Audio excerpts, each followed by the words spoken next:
shed more light on this topic, we are delighted also to have with us over the phone Dr. Ahmed Eshak. He is Professor of International Law. Good morning, Professor Ahmed. Good morning, guys. Nice to be with you. Thank you very much for joining us today in Nile TV International.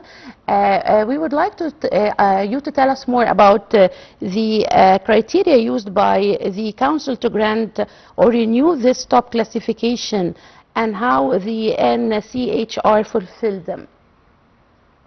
First of all, the National Council, National Human Rights Institution, Ganharai Subcommittee on Accreditation, PSA, recently recommend that National Council for Human Rights in Egypt would remain A status. Then, what is meant by the A status?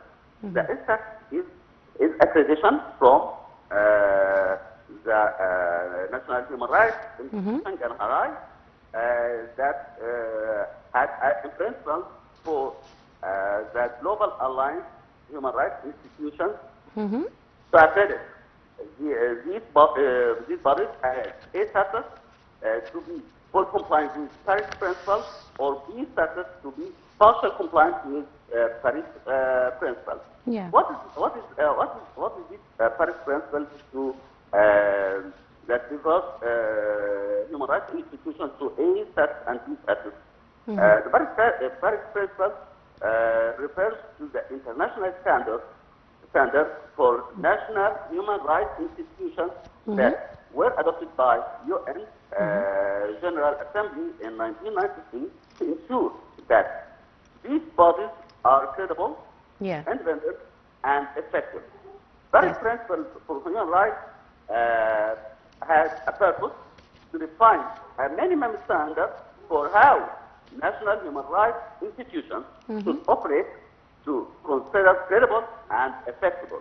The key standard for these principles requires that to have independence and a board mandate, pluralism in membership, adequate resources, and cooperative methods. That's it, and it requires that these principles ensure that national human rights are able to be to monitor human rights violations, advise the government, educate the public, and engage with the international bodies. So the instances that National Council for Human Rights in Egypt obtains now reflects that a full compliance with these rules and principles. Yeah. Dr. Ahmed, what distinguishes an A accredited institution from those rated at lower, like B or C? Okay. As I mentioned before, the principles used by the Global Alliance of National Human Rights Institutions to accredit national human rights institutions to A status and B status. A status means there is a full compliance with Paris Principles that we mentioned before.